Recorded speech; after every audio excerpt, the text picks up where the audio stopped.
Hey folks, welcome back to the channel. I figured since the house site was flooded out from the deluge of rain we got last night, so I need to let it dry before I can go back to working on the porches, I'd take a little bit of time and pressure wash this Jeep, so when we get back to it, it's easier for me to work on it. It'll be, a more pleasant experience. And what I have discovered is that this thing has been painted, well, it's been most recently gray. At some point it was black. At some point it was red. At some point it was yellow. At some point the hood was also blue. And so I was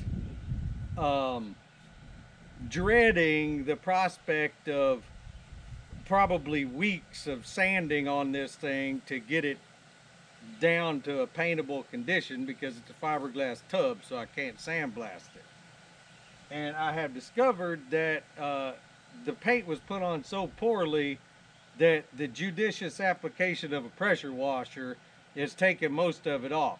So I'm going to set y'all up for a little bit and let you kind of see what it's doing, because it may work for you on a project you're doing. I'm just using the 15-degree nozzle, and it seems to be peeling this stuff off pretty good. It'll cut down on my sanding. So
well, you can see how that takes that paint off, and that's taking it back to a good solid primer layer.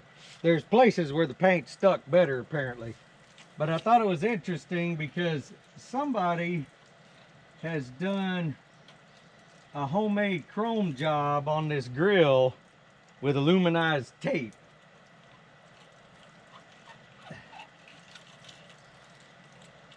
I thought it was kind of funny when the chrome started blowing off, and it was apparently put on before the layer of red paint was completely cured, because it's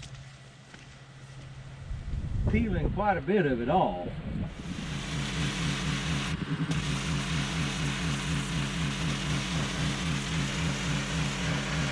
The wind keeps changing direction.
Alright, as I've continued working on this thing, trying to figure out what I've got, I discovered that it has axle spacers on it. And I pulled the ones off the back, trying to see if there was a clearance issue. There wasn't, so I'm going to pull the ones off the front and see what we end up with. These are 15-inch wheels. I looked at the 80 model that I believe has the same differential under it on the front end, and it's got 15-inch wheels on it that are a standard stock offset, and they clear the calipers just fine. So I'm going to try it with this and see what we end up with.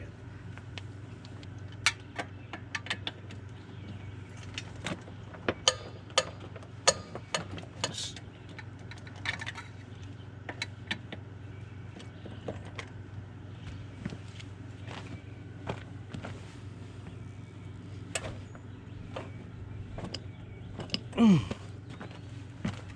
the back ones were not tight at all. These things, I think King Kong put them on here. Or somebody used a 3/4 inch drive impact or something.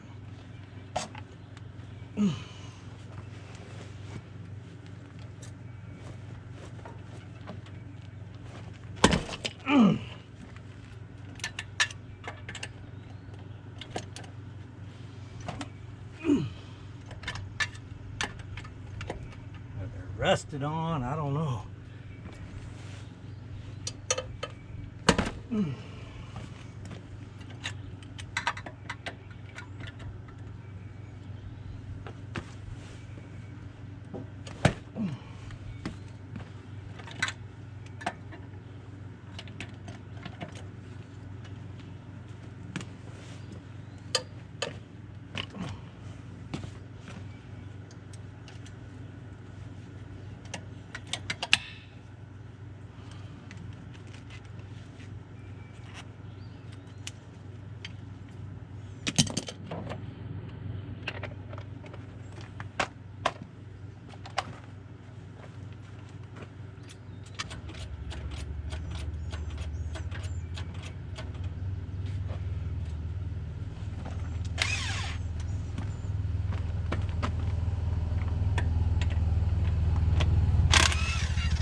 And we already got the jewel beetle things. Strawberry here for blackberries. Yeah. Hopefully, once we get the concrete poured, we'll get a little bit of rain and everything won't burn up like it did last year.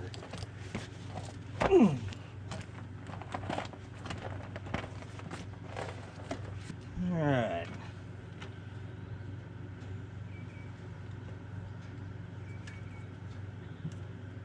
So this thing had 1.5 inch wheel spacers on it. And unless there's a suspension clearance issue, I don't know why you'd put them on here, because it puts a lot of strain on the outer bearings on these axles, because now you've moved that unsuspended weight 1.5 inches further out on each end of the axle. And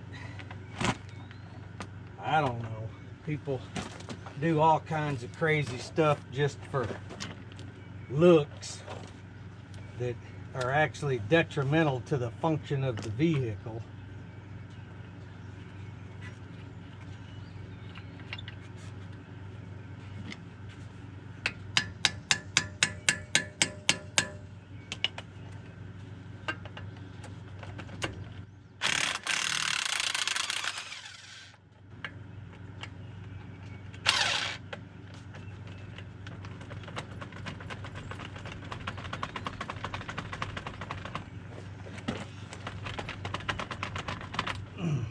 Now, if I leave these wheels on, I think I'm probably going to need to put longer wheel studs on here,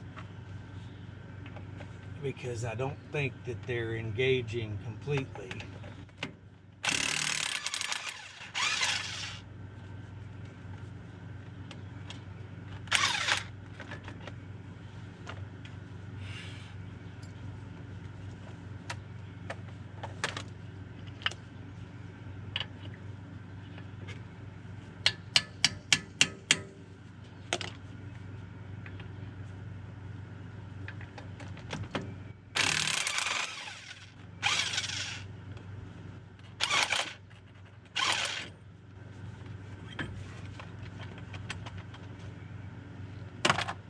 So there you go. It was moving, you know, 40 pounds or so of tire and wheel out further to give it a longer lever to beat those bearings apart.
Now, the lockers aren't buried back inside that hub, so if you actually do get mud in there, it won't be packed so full you can't get to the lockers.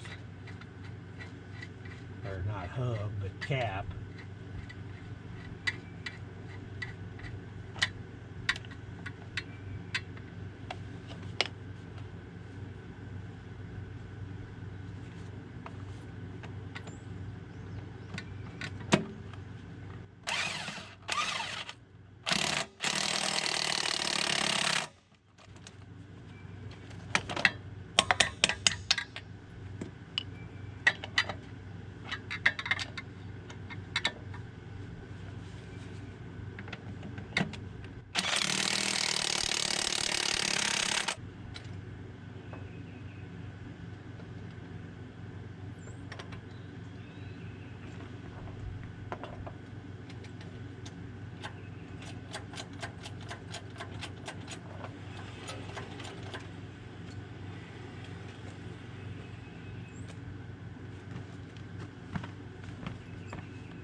They barely clear, but they do clear.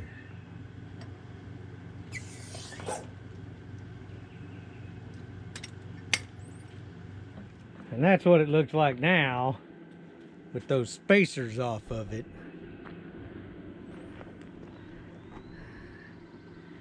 Doesn't look so much like it's going down the road wearing clown shoes.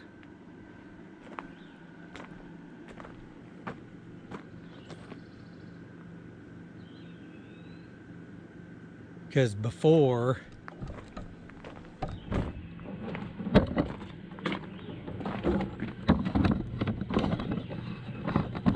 the edge of the fender well was about here. The ease with which the pressure washer was blowing the paint off of this down to a good primer layer made me think about my previous experience doing furniture and old house and millwork restoration, and thinking that as thick as this paint is, I can probably get this stuff to come off with a scraper and a little bit of heat. And what I have found is that it works pretty dang good. You know, it's gonna have to have a bunch of body work done to it anyway. You can see there's a crack here. I'm finding cracks all over this thing where it's been loved to death. but this paint's coming off really easy with a scraper, which is a heck of a lot better than doing it with sandpaper or a DA sander or even the pressure washer, because you use a lot of water and it just makes a mess. But with the scraper and just a little bit of heat, this is just warm from sitting out in the sun, and it peels it right off. There'll be places where it's stuck a little bit better, that takes a little bit more effort, but I mean, it works really good. And what I found, I'm just using a gasket scraper. When you put a fresh blade in it, you need to dull it. And I'll show you that, because this has got a big notch missing out of it.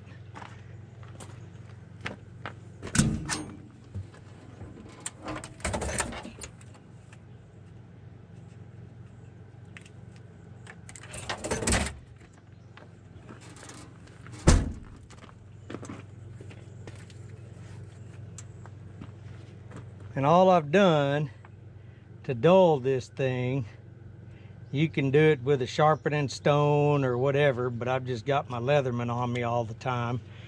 I take the diamond side of the file, round the corners over so it doesn't dig in,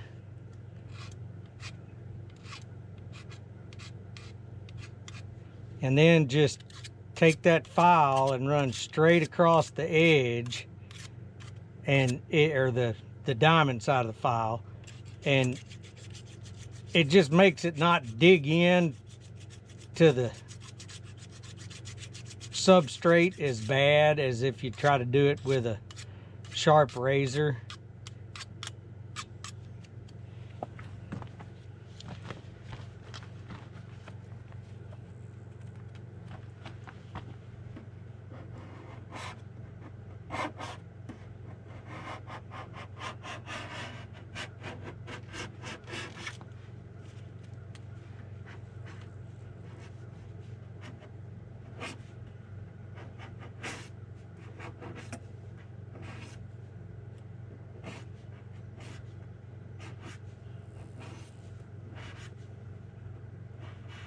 And when you find a crack in this fiberglass, like what I've been finding, it works a little better if you'll go the direction of the crack, so that way you don't catch the gel coat in the crack and peel a chunk out.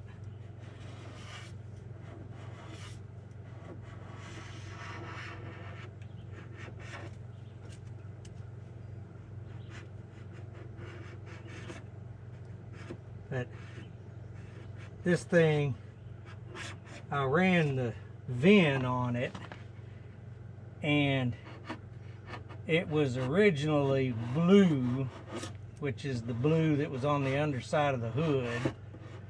So that may be the original 74 hood. But it's been black, it's been yellow, it's been gray, it's been red, it's been black again, and at some point originally it was blue.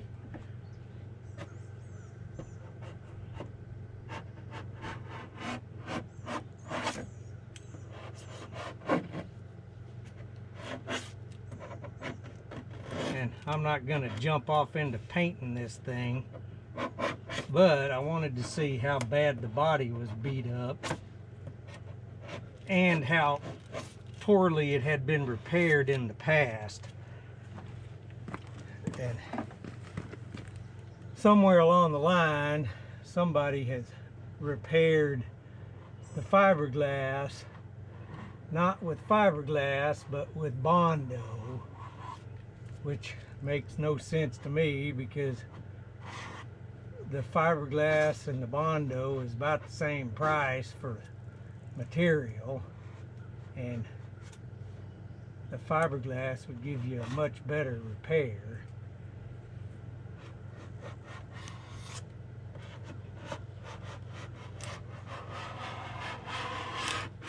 And it doesn't take much heat. When I was in the shade, I used this heat gun, just a Wagner heat gun. It's got settings on the back, and what I found is that 450 to 550 pretty consistently gets the paint to come off. You get up to 650 to 750 on it, and it starts melting the paint and making it kind of a gooey mess. Some places where I found Bondo, cranking the temperature up a little bit to get it started was helpful, and then drop the temperature back down.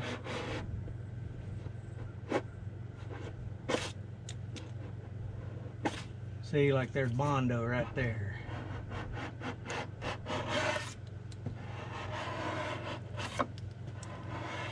And since this has been sitting in the sun, and it's about 90 degrees today, the sun has heated it up just about perfect to make it so it'll peel right off of there.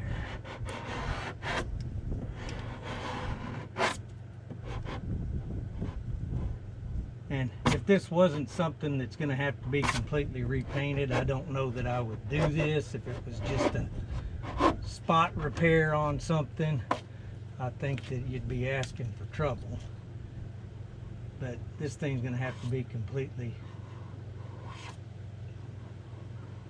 stripped down, sanded, primed, painted, so any little scratches that I make in it with this scraper is going to be irrelevant. Because when we come back with it, I'll probably put some kind of high build primer on it.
I don't know what people's fascination is with really cheap, crappy paint jobs, but this thing's had more than its share. And I don't know, I might have mentioned it in comments on one of the videos, you know, I kind of grew up around classic and custom cars, and later on as an adult I was around custom motorcycles and cars and everything else, and really cheap, bad paint jobs, unless you're purposefully building some kind of rat rod or something, I just don't understand it. You know, I understand the patina look, but I'll tell you what, this would make Earl Scheib feel embarrassed.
Yeah, see, when it's time to fix this, I'm gonna have to grind all of that out, feather it back. I may be able to get part of it on the back side and then start laying glass in to bring it back out and do an actual repair on it.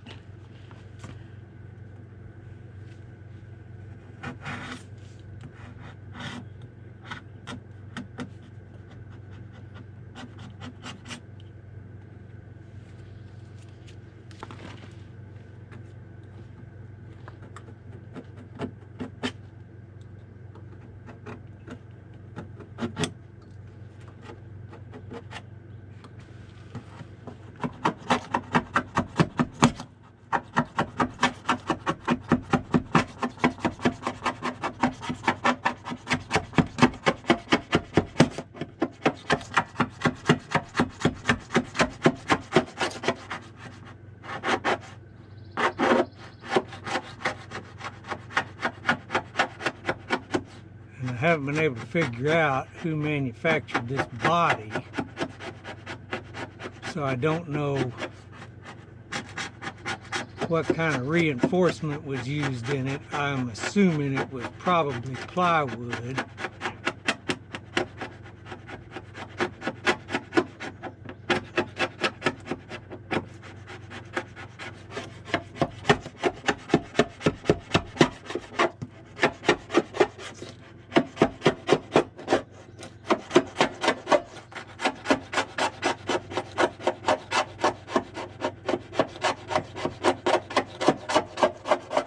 But whoever did the primer over the top of that gel coat did a good job on it. It's actually sticking pretty good.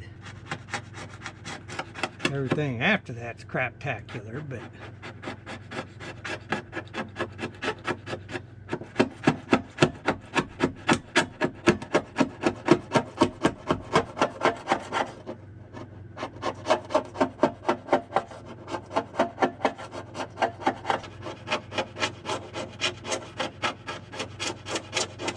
and I looked at that other Jeep, and somebody has painted it at least twice with a brush, but the paint on it stuck a lot better than this was. So I may end up, since it's steel, just having to sandblast that if we're going to use that body.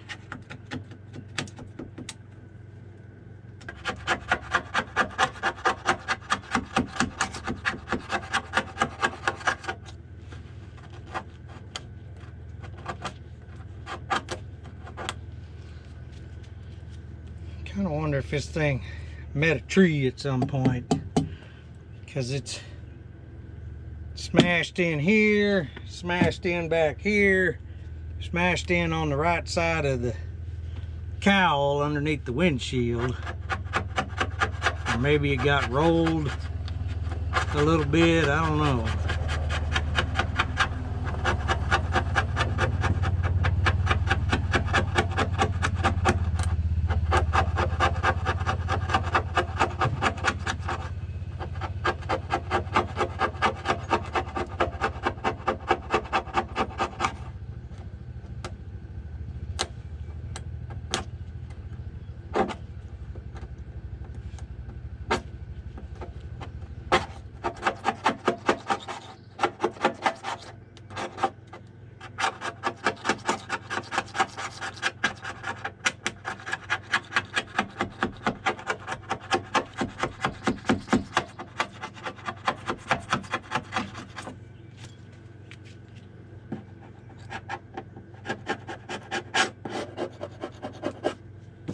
So that was pretty quick and a lot less messy than sitting here breathing sand and dust.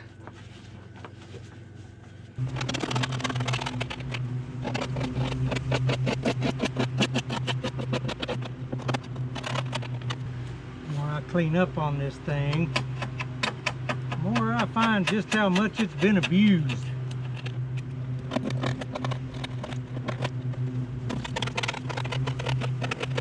I'm not sure what the purpose of these metal plates are, because if you look at it from the underside of the fender, There's not a big hole there. I don't know if they were just decorative or what.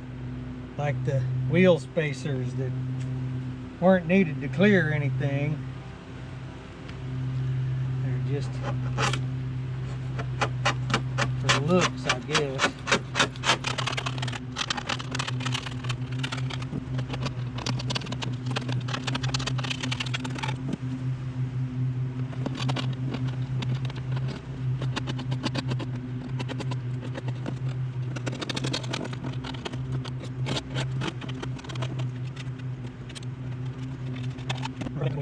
Guess that's all right for about an hour's worth of work.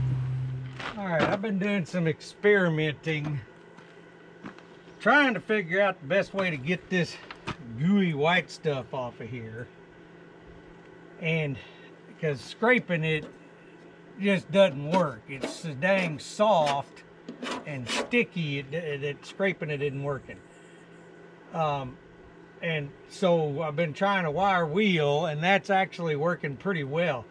I asked my dad what he thought this stuff might be, and I told him it's stark white, and it's glazed over this entire fender and in several different spots on this body. And he said it sounds to him like it's some stuff called feather fill that you put on, kind of like a glazing putty to get a level surface, but that it sounds like whoever put it on didn't put enough hardener in it, because I mean this stuff is just sticky as can be. So it's going to be loud. I'll adjust the volume, but I'm going to show y'all how this stuff comes off with a wire wheel. I've tried a couple of different ones, and the twisted wheel that's a little bit stiffer seems to be working the best to take it off. But man, is it a mess. And I got to be careful and not get into the fiberglass, because it'll eat that fiberglass up so fast that it's going to make your head spin. And at some point I'll take all of these body panels off and actually do a good job cleaning them up, getting them ready to paint. All I'm trying to do right now is get an assessment of how bad this body is.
What a pain. That makes me glad this whole dang thing wasn't done this way. Good Lord.